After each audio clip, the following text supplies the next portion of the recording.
the head in the lake. This is a true story. During the midsummer, usually around the middle of July, me and a couple of my good friends all the way through my childhood always made time to go up to one of my friends' family cabin, way up north in the forest of Virginia. It's a cabin located on a lake. Throughout all of our young years, we would always go, for sure, accompanied by my friend's dad, Kevin's dad who owned the cabin, and sometime a few of our other dads as well.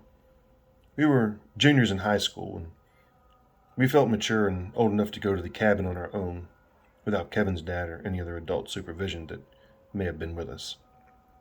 I'd like to mention a little information in regard to my friend's cabin to help you picture this scenario. We usually would stay a few weeks, maybe 4 or 5 nights minimum.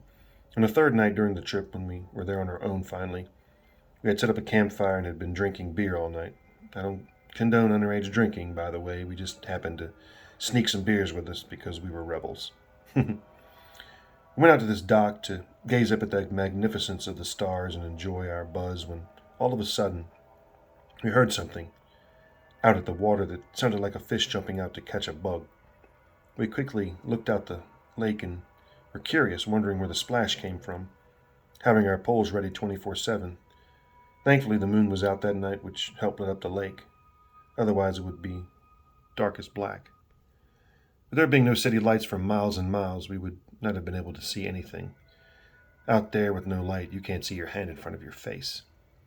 My one friend, Ryan, began to point out, saying, what the hell is that? After looking closely and finally spotting what he was pointing at, all I can describe is it was a head out in the middle of the lake, just floating there, staring at us directly. It was about 3/4 worth of a football field length out in the lake from our dock. There's no question that I could see its features. Long black hair and very pale skin, like a face, but couldn't make out the eyes, mouth, nose, or chin, as it was just a blob of pale skin with long black hair all over it. I'll never forget the feeling that came over me. The hairs on my legs, neck, arm all stood up, and I was paralyzed on the inside. I wanted to leave at that moment. We told ourselves it was just a loon, and these birds are very popular night drifters on the lake, and they were doing their hunting late. Also, we have black and white colors as well in their coats, and they hunt by diving deep into the water, holding their breath up to minutes sometimes. So it was possible the loon all of a sudden popped up in the water after hunting a bit, or at least we tried to talk ourselves into that scenario. All of us having the creeps and noticing it really wasn't moving. It was just treading water in the same place.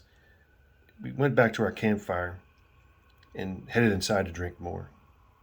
I would like to mention that there was a staircase outside my friend's cabin and 8 stairs in length down to the bottom where the fire pit was and the dock. We soon forgot about the head with the help of the beer until I had to use the bathroom really bad, and the one inside was preoccupied. I just went outside to do my business since we were in the great outdoors. When I had been taking a pee and glancing out at the beautiful moonlit lake, I noticed that the black circle object was still there, but about 30 yards closer, still looking as if it was staring right at me. I could easily see the nose on this thing's face. Again, it was very pale, like it hadn't seen the sun for years. A very, very uneasy feeling came over me, and I immediately went inside and told my other friends to come and look. Quick, quick, guys, come on, take a look.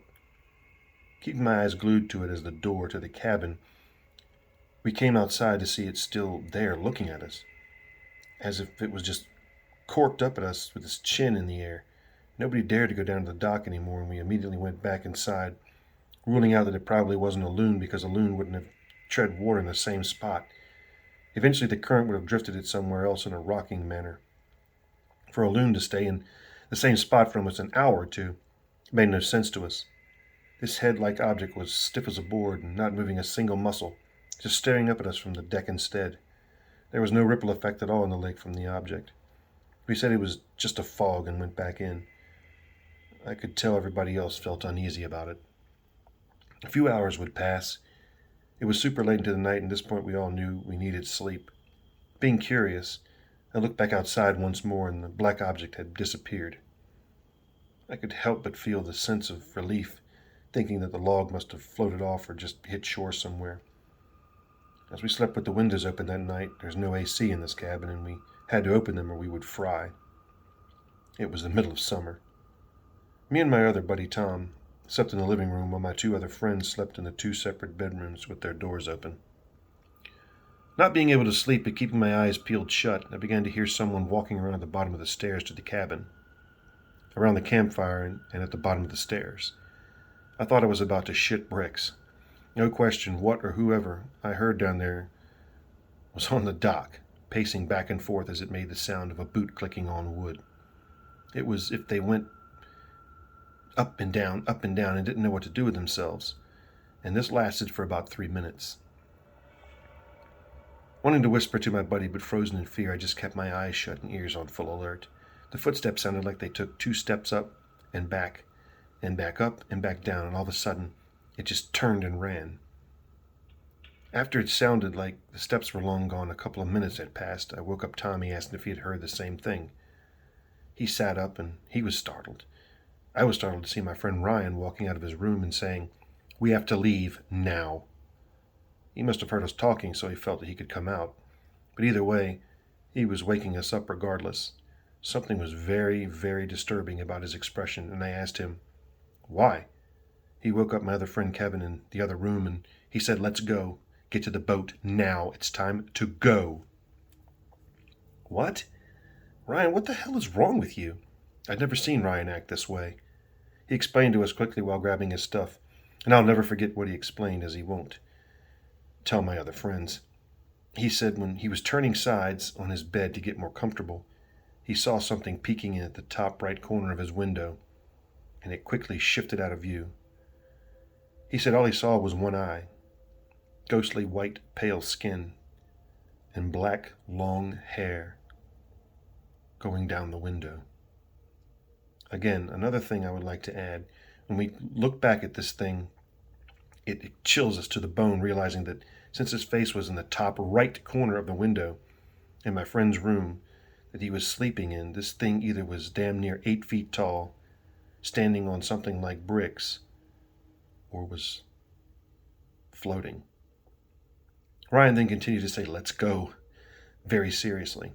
Absolutely disturbed me out of my mind, and feeling like I was going to be sick, and telling them what my friend and I heard in the living room, we all agreed and packed our stuff and booked it, not cleaning the cabin or anything. We looked up, and as we headed down the stairs, we saw barefoot prints in the dirt heading off to the path and all around the cabin, and they were huge. We picked up our step into the boat, not knowing what was watching us or around us. Threw our stuff on the boat, untied it, and sped off. I didn't even think about the head in the water anymore to look in the water. Thank God. My eyes were just glued to the island, trying to spot anything moving, but I saw nothing. When we had finally gotten our stuff packed in the car and boat tied up, we hopped in the car and took off. We had been driving about 10 miles, and out of the blue, Ryan, who said he saw the person outside of his window, all of a sudden broke down in the car, sobbing, saying, "What was it, guys? What did I see?" We called to tell our parents what had happened on the way back and that Ryan was freaking out, and they told us just to get home as safe as possible. It was late, about 4 or 5 in the morning, but no one slept, and it was a very quiet ride home. Our friend's dad, who owns a cabin, went up that following weekend and said that he experienced nothing while there, but did mention bare footprints were still lingering about, which he thought odd because someone was walking around his property, which bugged him badly.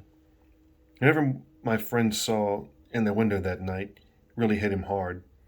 After his breakdown, he had trouble sleeping multiple nights and ended up to seek some help for a couple of weeks. He even had the doctor prescribe him some sleeping pills. As time went on, he ended up being fine, but isn't too comfortable sleeping next to a window without a curtain, and he vowed to never go back to the cabin again as long as he lived. This day I can't explain what happened and why it seemed to happen to us, and can't explain what I saw in the lake and what Ryan specifically saw. Nothing has ever happened at that cabin since that night. So we're told, and my friend's dad who owns it, which I believe him. I personally have never decided to go back to the cabin, which really makes me sad because I had a great childhood memory there. Tommy and Kevin both have gone back and been fine. Again, Ryan refuses to go back. and I'm with him. A lot of people have cabins on this island, so it could have been a prank in the makings that had been busted when Ryan saw the person at the window, or the person possibly wanted to do something worse. I will never be able to explain what was floating in that lake, but the fact that this incident, along with bare feet and someone looking in at Ryan at night, it happened in the same night, seems like more than a coincidence. Was it a prank, or was it supernatural?